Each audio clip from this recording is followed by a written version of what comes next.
Baik, Assalamualaikum warahmatullahi wabarakatuh.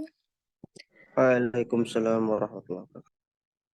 Sebelumnya, perkenalkan saya Rifana Suhanur Susila yang akan memandu jalannya presentasi pada siang hari ini, pada kesempatan hari ini.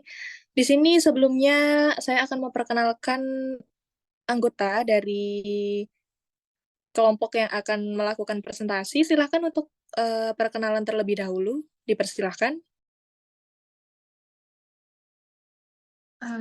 Baik, adapun anggota-anggota kami, yaitu yang pertama, saya sendiri, Monika Nur Cahyani dengan NIM 319. Lalu ada si Reski dengan NIM 056, ada Fadila Sekardiana dengan NIM 321, dan Zena Wahyu dengan NIM 324. Baik, terima kasih. Untuk itu langsung saja untuk mempersingkat waktu, dipersilahkan untuk menyampaikan paparan materinya. Mungkin bisa share screen terlebih dahulu.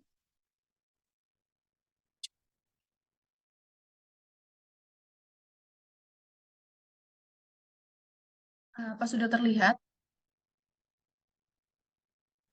Sudah terlihat. Baik, silakan untuk Zena.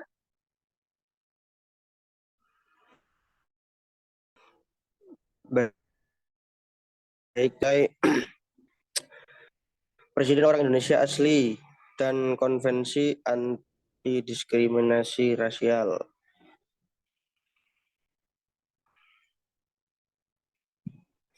Yang dimaksud sebagai anti diskriminasi rasial dalam CRD sebagai berikut.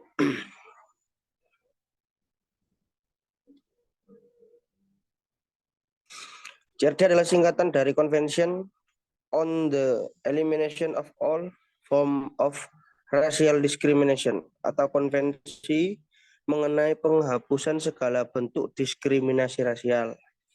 Anti diskriminasi rasial dalam CRD merujuk pada prinsip-prinsip dan langkah-langkah yang diambil untuk melawan dan menghilangkan diskriminasi berdasarkan ras, warna kulit, asal-usul etnis, atau asal-usul nasional di semua bidang kehidupan.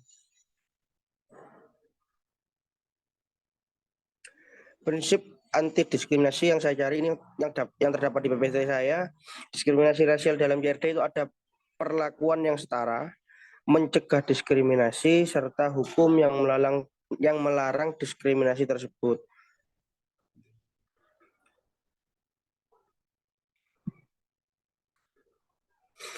Juga di sini ada kesetaraan di bidang pendidikan, penghapusan propaganda rasial dan kebencian, dan pengumpulan data serta penelitian.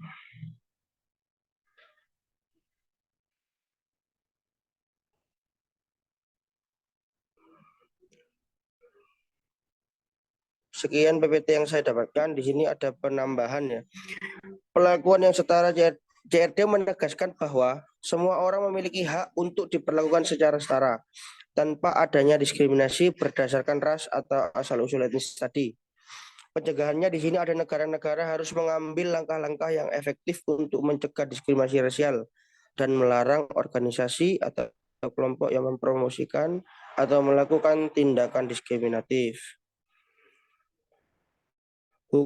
Hukum yang melarang diskriminasi itu negara-negara harus memiliki hukum dan peraturan yang jelas yang melarang kesetaraan yang saya PPT tadi, kesetaraan di bidang pendidikan itu negara-negara diwajibkan dorong dan memastikan di sini penghapusan propaganda rasial dan kebenciannya.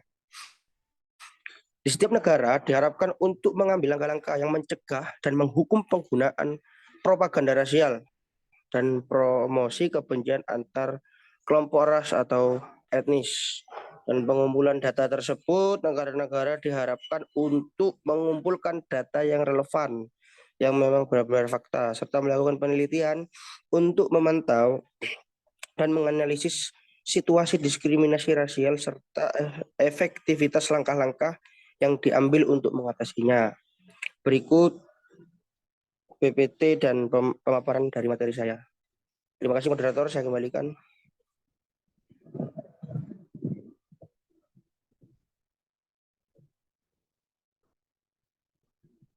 Baik, terima kasih. Sungguh luar biasa pemaparan materinya dari rekan kita.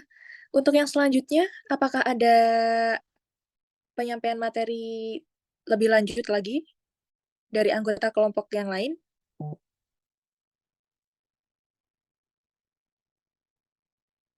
Baik, untuk yang selanjutnya adalah pemaparan materi mengenai mengapa ketentuan persyaratan Presiden Indonesia harus orang Indonesia asli dibatalkan oleh Mahkamah Konstitusi. Untuk itu, dipersilahkan langsung saja. Baik, terima kasih moderator. Langsung saya mulai saja ya. Mengapa ketentuan persyaratan Presiden Indonesia harus orang Indonesia asli dibatalkan oleh Mahkamah Konstitusi? Wacana pengembalian syarat Presiden harus orang Indonesia asli dalam Undang-Undang Dasar 1945 dari perspektif ketatanegaraan adalah tidak tepat karena dianggap mengandung politik diskriminasi. Ketentuan ini yang ada bahwa calon presiden dan wakil presiden harus seorang warga negara Indonesia sejak kelahirannya dan tidak pernah menerima kewarganegaraan lain karena kehendaknya sendiri atau yang dikenal dengan natural born citizen merupakan suatu pembahasan yang rasional dan wajar karena berkaitan dengan loyalitas dan kesetiaan. Baik, bisa dilanjutkan slide-nya. Oke, terima kasih. Yang dimana diketahui bahwa perdebatan ini mengenai syarat presiden ialah orang Indonesia asli cukup menjadi pembahasan yang mendalam, sehingga pembahasan yang dimulai pada tahun 1999 ini baru tercapai kesepakatan pada tahun 2001. Ketika itu seluruh fraksi bersepakat untuk menghilangkan kata asli karena dinilai mengandung makna diskriminatif yang tidak sejalan lagi dengan asas persamaan kedudukan warga negara dalam pemerintahan yang dijamin dalam pasal 27 Undang-Undang Dasar 1945. Boleh dilanjut?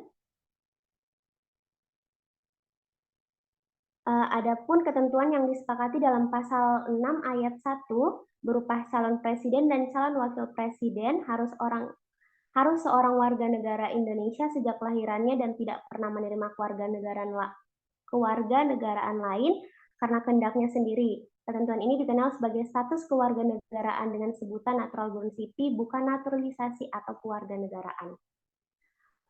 Baik, sekian dari pemaparan materi saya. Saya kembalikan ke moderator. Terima kasih. Baik, terima kasih untuk Saudari Sri Reski. Untuk selanjutnya, apakah ada penyampaian materi? Baik, untuk selanjutnya adalah materi mengenai hukum dan HAM. Untuk itu dipersilahkan.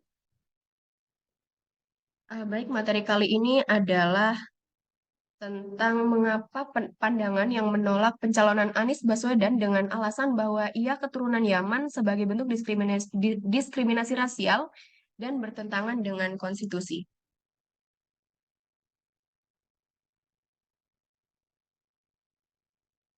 Jadi seperti yang sudah dijelaskan oleh pembicara sebelumnya, jadi pada mulanya mengapa presiden harus orang Indonesia asli atau pribumi? Karena pada saat itu kemerdekaan Indonesia masih di bawah kekuasaan Jepang. Dalam Undang-Undang Dasar 1945, Pasal 6 ayat 1 sebelum amandemen pun mengatakan bahwa presiden harus orang Indonesia asli. Akan tetapi, munculnya pasal ini tidak untuk membedakan hak antara pribumi dan non-pribumi, khususnya dalam konteks ini. Tentunya untuk mengantisipasi saja ditunjuknya orang Jepang sebagai presiden.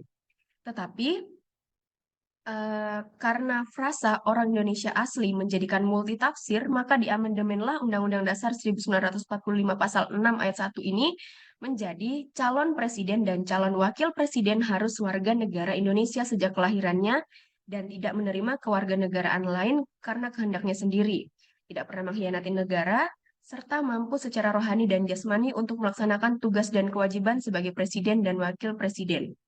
Jika frasa orang Indonesia asli selalu dimaknai sebagai pribumi, maka keturunan Cina, Arab, dan lain-lain seperti Anies Baswedan tidak dapat menjadi presiden Indonesia. Alasan yang paling kuat mengapa sekelompok orang di masyarakat menolak Anies Baswedan menjadi presiden karena beliau adalah keturunan Yaman. Sedangkan yang kita ketahui Indonesia itu sendiri memiliki berbagai macam latar belakang. Dan tentunya amandemen undang-undang ini dipastikan untuk mensejahterakan masyarakat. Sudah jelas tertulis dalam Undang-Undang 1945 pasal 6 ayat 1 setelah amandemen bahwa calon presiden dan wakilnya harus warga negara Indonesia sejak kelahirannya dan tidak pernah menerima kenegaraan lain karena kehendaknya sendiri, serta tidak pernah mengkhianati negara. Pada faktanya, Anies Baswedan pun sudah memenuhi kategori tersebut. Jika beliau ditolak hanya karena beliau adalah keturunan Yaman, itu merupakan salah satu bentuk diskriminasi rasial. Karena pada dasarnya, perbedaan yang didasarkan ras, warna kulit, asal-usul keturunan, bangsa, dan etnis itu tetap memiliki hak asasi manusia dan kebebasan dalam bidang politik, ekonomi, budaya, ataupun pada kehidupan umum lainnya. Kedepannya, jika beliau terpilih menjadi presiden atau tidak, itu tergantung dari rakyat Indonesia sendiri. Semua keputusan berada di tangan rakyat dan diserahkan kepada rakyat. Masyarakat juga sudah pasti jeli dalam memilih mana yang baik dan mana yang tidak untuk memimpin bangsa ini. Sekian materi dari saya.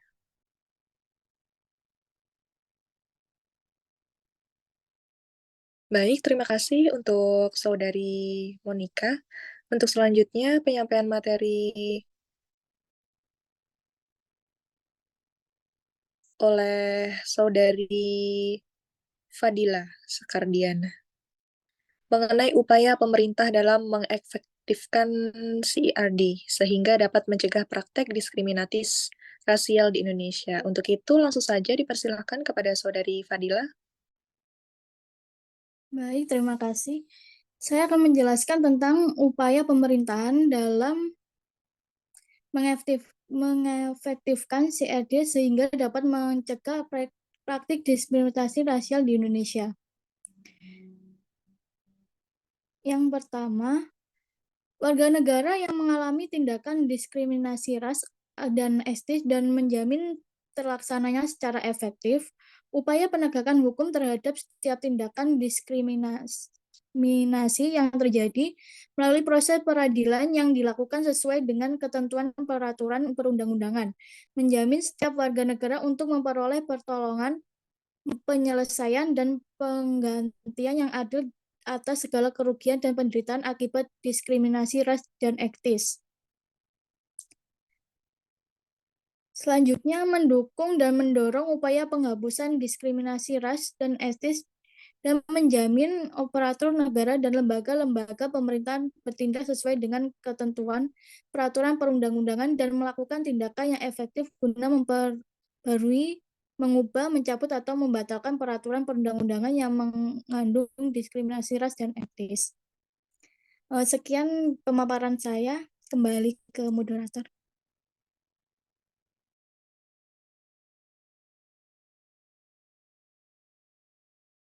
Baik, sungguh luar biasa paparan materi dari 4 presentator yang telah menyampaikan materinya dengan baik.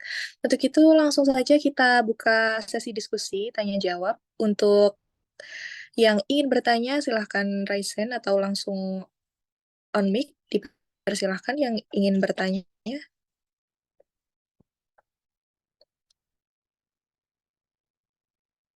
Mungkin saya ingin bertanya ya. Baik, silahkan. Kalau menurut kelompok kalian, jadi upaya apa saja sih yang telah dilakukan pemerintah Indonesia untuk mengefektifkan CRD? Terima kasih. Terima kasih. Untuk pertanyaan selanjutnya, ya silahkan untuk Saudari Sahirani. Baik, izin bertanya ya. Tadi sebelumnya salah satu pemateri ada yang menjelaskan mengenai mengapa ketentuan persyaratan presiden Indonesia itu harus orang Indonesia asli. Nah, oleh karena itu saya ingin bertanya, lalu apa sih hubungannya bahwa presiden ini harus orang asli Indonesia dengan hak asasi manusia? Baik, apakah sudah jelas pertanyaan dari penanya? Ya, mungkin untuk itu langsung bisa dijawab. Ya, untuk menjawab dari pertanyaan Kak Putri Wulandari dari NIM 145 tentang Jadi upaya apa yang telah dilakukan pemerintah Indonesia untuk mengefektifkan CRD? Jadi pemerintah Indonesia telah mengambil sejumlah langkah untuk mengefektifkan Komite Penghapusan Diskriminasi Rasial atau disebut CERD. Dengan tujuannya itu mencegah praktek diskriminasi rasial di Indonesia. Ada beberapa upaya antara lain penerimaan dan pengimplementasian rekomendasi CRD. Pemerintah Indonesia telah berkomitmen untuk mengadopsi dan mengimplementasikan rekomendasi yang diberikan oleh CRD. Langkah-langkahnya ini mencangkup perubahan kebijakan, peraturan, dan praktik yang bertujuan untuk mencegah dan menghapus diskriminasi rasial di Indonesia. Ada laporan kepada CRD, pemerintah Indonesia secara berkala memberikan laporan kepada CRD mengenai langkah-langkah yang diambil dalam upaya mengefektifkan perlindungan terhadap hak asasi manusia dan mencegah diskriminasi rasial. Laporan ini memberikan transparansi tentang upaya yang telah dilakukan dan memungkinkan adanya pengawasan dan evaluasi dari CRD terhadap kemajuan yang dicapai. Dan pendidikan dan kampanye kesadaran itu, pemerintah Indonesia telah meningkatkan kesadaran masyarakat tentang pentingnya penghapusan diskriminasi rasial. Ada yang melalui program pendidikan, kampanye, terus hal ini juga bertujuan untuk mengubah persepsi dan sikap masyarakat terhadap perbedaan ras dan mempromosikan kesetaraan serta penghargaan terhadap keberagaman rasial di Indonesia. Jadi untuk mempromosikan kesetaraan ras etnis itu ya. Dan ada beberapa partisipasi organisasi masyarakat sipil untuk mendukung ini. Pemerintah Indonesia mendukung dan mempromosikan partisipasi aktif organisasi masyarakat sipil, termasuk kelompok masyarakat terdiskriminasi dalam perumusan dan implementasi kebijakan yang bertujuan untuk mencegah dan menghapus diskriminasi rasial. Kurang lebih seperti itu saya memahami pertanyaan dari Kak Putri Wulandari. Apabila ada kurang atau salah penyebutan, mohon dimaklumi nggih. Gimana Mbak Putri sendiri? Baik, sudah Mas. Terima kasih. Cukup paham nggih? Ya, sudah cukup. Terima kasih. Siap. Ya, sama-sama. Monggo dilanjut, Bu Moderator. Baik.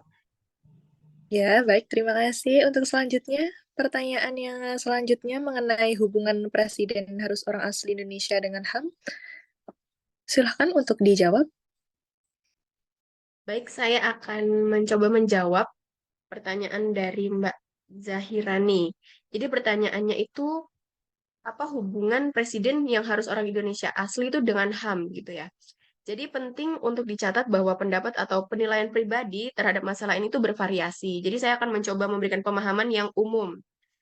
Jadi alasannya itu yang pertama ada diskriminasi berdasarkan asal-usul etnis. Persyaratan menjadi orang asli Indonesia dapat dianggap sebagai bentuk diskriminasi berdasarkan asal-usul etnis. Hal ini dapat dikritik sebagai tindakan yang melanggar prinsip kesetaraan, di mana semua warga negara harus diperlakukan sama tanpa memandang latar belakang etnis mereka. Yang kedua, pembatasan partisipasi politik. Persyaratan tersebut dapat dianggap sebagai pembatasan terhadap partisipasi politik individu yang secara hukum memenuhi persyaratan lainnya seperti kebangsaan dan usia. Jika persyaratan ini dianggap tidak relevan atau tidak diperlukan dalam konteks demokrasi yang inklusif, dapat dianggap melanggar hak individu untuk berpartisipasi secara penuh dalam proses politik dan mencalonkan diri sebagai presiden. Lalu yang terakhir, identitas nasional yang beragam. Persyaratan menjadi orang asli Indonesia mungkin dianggap tidak mempertimbangkan keragaman identitas nasional Indonesia yang semakin kompleks. Negara seperti Indonesia yang terdiri dari berbagai suku, bangsa, dan etnis dapat dilihat sebagai masyarakatnya yang inklusif yang mencerminkan keberagaman budaya dan latar belakang etnis. Dalam konteks ini, persyaratan menjadi orang asli Indonesia dapat dilihat sebagai batasan yang tidak memadai dalam menggambarkan identitas nasional yang beragam. Jadi mungkin itu beberapa alasan yang umum hubungan presiden harus orang asli Indonesia dengan hak asasi manusia. Mungkin bisa dipahami?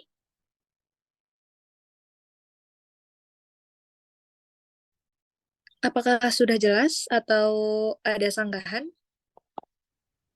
Baik, sudah cukup jelas. Terima kasih. Baik, terima kasih.